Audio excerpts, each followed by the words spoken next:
नमस्कार दोस्तों, कैसे आप सभी। आशा करता हूँ आप सभी अच्छे होंगे। तो फ्रेंड, जितने भी नए व्यूअर्स मेरे चैनल पे पहली बार आए, प्लीज़ चैनल को सब्सक्राइब करें, लाइक करें और वीडियोस को शेयर जरूर करें।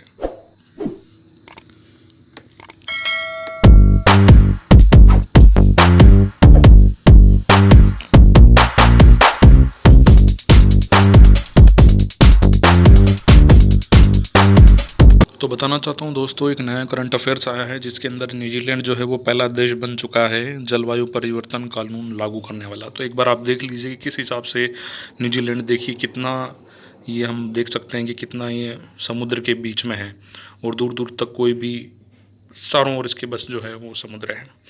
तो दोस्तों, मैं हाजिर हूँ आपके सामने एक नया करंट अफेयर लेके, जो 100% हर टाइप के एग्ज़ाम के अंदर ये क्वेश्चन काफ़ी इंपॉर्टेंट हो जाता है।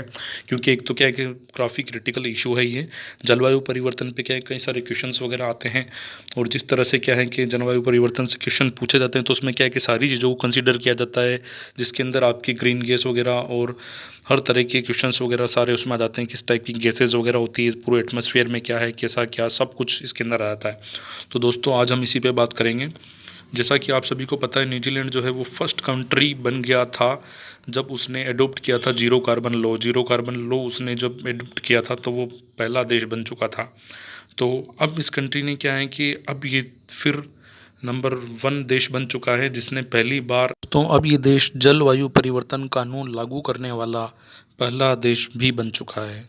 तो दोस्तों, आप सभी ने ग्रीन हाउस गैसेस के बारे में पढ़ा ही होगा। ग्रीन हाउस गैसेस हमारे लिए कितनी हानिकारक है और आने वाले समय को अगर हम देखें तो इसके कितने दुष्परिणाम हो सकते हैं उसके बारे में।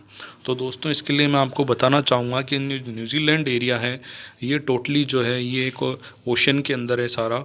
और क्या है कि अगर हम देखें तो ये जलवायु परिवर्तन किस वजह से हो रहा है, क्या किसके रीज़न है वो चीज़, तो इसके कई सारे रीज़न होते हैं। जैसे क्या है कि सूर्य की किरणें जैसे ही हमारी पृथ्वी पे आती है, आप सभी ने पढ़ा भी होगा, आई एम डोइंग शो, कि जितनी भी जो सूर्य की जो सनलाइट्स है वो पृथ्वी के ऊपर आती है तो उस पर क्या होता है कि एक तरह से क्या है कि काफ़ी गर्मी उससे उत्पन्न होती है। तो उस गर्मी से क्या करती है कि जो वो जो अर्थ होती है वो क्या है कि कुछ टेम्परेचर कुछ गर्म होने के लिए रख देती है, कुछ वापस रिफ्लेक्ट कर देती है। लेकिन क्या है कि दोस्तों, इसी के अंदर अगर बताना चाहूँ तो इन सभी चीज़ों के लिए जो है, इन सभी के अगर हम दुष्परिणाम देखें तो इन सभी के कारण हम ही एक तरह से, जैसे कंपनी हो गई कोई तरह की, या जो भी हो गया, जो भी ह्यूमंस हो गए, तो उनकी वजह से जो है ये सारी चीज़ें हार्मफुल होती जा रही है। जिस तरह से मेथेन गैसेस हो गई, कार्बन डाइऑक्साइड हो गई, वाटर वेपर हो गई, नाइट्रस ऑक्साइड हो गई, इस तरह की गैसें जो है वो काफ़ी हार्मफुल है हमारे लिए।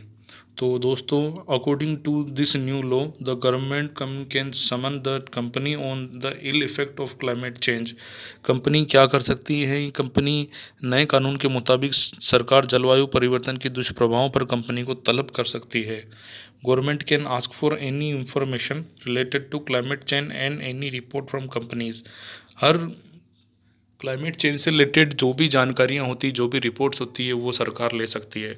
दोस्तों, देखा जाए तो ये न्यूजीलैंड के लिए काफ़ी अहम था ये चीज़ करना, क्योंकि क्या है कि आपको पता है कि जिस तरह से क्या है कि सूर्य की किरणें जिस हिसाब से हमारे पृथ्वी पे गिरती है तो वो काफ़ी हार्मफुल होती है एक तरीके से। वहीं उसको देखें तो हम उसका यूटिलाइजेशन भी काफ़ी अच्छा है, लेकिन क्या है कि जो ग्रीन हाउस गैसेस जो हैं उनमें क्या है कि उनमें काफ़ी, उन सभी के जो रिलीज़ होने का रीज़न है वो हमारी कंपनीज़ हो गई। हम जो गाड़ी चलाते हैं, कार चलाते हैं, या तरह तरह के जो भी संसाधन हो गए उनके थ्रू, या जो भी मवेशी वगैरह हो गए, कोई भी जो वेस्ट मटेरियल होता है उनसे भी मीथेन गैसेस निकलती कई सारी।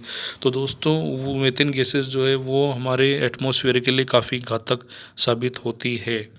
तो इसीलिए क्या है कि अगर देखा जाए तो दोस्तों, आपको पता हो तो क्या है कि हर तरह का रीज़न होता है। जैसे मौसम परिवर्तन में कभी भी आजकल बारिश होने लग गई, कभी कहीं बारिश कम होती है तो कहीं बहुत ज़्यादा आती है, एकदम से बाढ़ आ जाती है, वो सिस्टम नहीं हो पाता। सॉइल इरोशन काफ़ी ज़्यादा होता है, मिट्टी लचीली हो जाती है, जो उपजाऊ हमारी ज़मीन है वो उससे जो पौधे हैं वो रिस रिस के जाने लग जाते हैं। ये सारा है। वहीं अगर देखा जाए तो वनों की कटाई होती गई, वनों की कटाई भी काफ़ी बहुत बड़ा इसके अंदर कारण बताया गया है। पेड़ों की कटाई से भी, क्योंकि पेड़ अगर होंगे तो तभी वर्षा होगी और तभी हमारा बैलेंस हो पाएगा। तो जलवायु परिवर्तन में कई सारी चीज़ें ऐसी होती हैं जिनको हमें ध्यान देने की ज़रूरत होती है। तो दोस्तों एक ही तरह इसी तरह का ये कानून है दोस्तों। तो इसके ऊपर क्या है कि जो न्यूजीलैंड सरकार है, इसने पहला देश ये बना है जिसने जलवायु परिवर्तन कानून लागू किया है। हम देखेंगे क्या 2050 तक वास्तव में ये आगे तक जा पाएगा। The New Zealand government wants to make the country carbon free by 2050। जो न्यूजीलैंड सरकार है वो अपनी कंट्री को कार्बन डाइऑक्साइड फ्री करना चाहती है। दोस्तों बताना चाहता हूँ, ये जितनी भी गैसेस हो गई, मीथेन गैस हो गई, कार्बन डाइऑक्साइड हो गई, नाइट्रस डाइऑक्साइड हो गई और वाटर वेपर हो गई, इन सब में जो सबसे हार्मफुल है वो मानी जाती है कार्बन डाइऑक्साइड, जिसका प्रतिशत जो है वो 76% माना जाता है। और जो मीथेन गैसेस हो गई और नाइट्रस ऑक्साइड जो गैसेस हो गई, ये भी इनका भी योगदान इसके अंदर है। तो दोस्तों इससे पहले जो न्यूजीलैंड सरकार है इसने जीरो कार्बन लॉ अडोप्ट किया था और उसी से इनकी कोशिशें जो है वहीं से चालू हो गई थी। We will give you complete information about why it is to be done. मैं इसके बारे में आपको सारी जानकारी दूंगा कि ये क्यों किया गया, किस वजह से, सारा कुछ। दोस्तों बताना चाहता हूँ कि जो न्यूजीलैंड देश है का एक तो काफ़ी छोटा देश है और 50 लाख के आसपास की उसकी आबादी है। वहीं अगर ये देखा जाए तो क्या है कि वहाँ पे आबादी काफ़ी कम है और जितनी भी आबादी है पूरा एक वो द्वीप की तरह है वो। तो उसमें क्या है कि अगर मान लो ज़्यादा गर्मी होने की वजह से जो ग्लेशियर्स होते हैं वो कितने पिघलते हैं, ग्लेशियर पिघलने की वजह से जो है जितना भी पानी होता है वो नदी नालों के रास्ते से होता हुआ, समुद्र से होता हुआ सी के अंदर आता है। और जैसे ही ये जल स्तर बढ़ता है तो उससे क्या है कि जितने भी शहर होते हैं, जितने भी इलाके होते हैं, वो मग्न होने की स्थिति पैदा हो जाती है। देखा जाए तो एक तरह की स्थिति बाहर जैसी स्थिति पैदा हो जाएगी।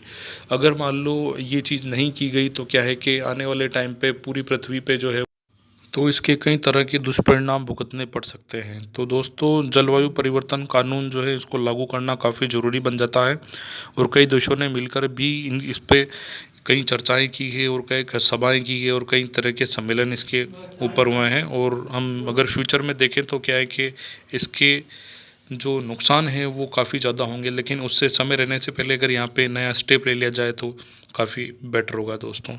तो दोस्तों आशा करता हूँ आपको वीडियो अच्छी लगी। वीडियो अच्छी लगी तो उसको लाइक करें, शेयर करें, कमेंट करें। मेरी वीडियोज़ करने के लिए धन्यवाद।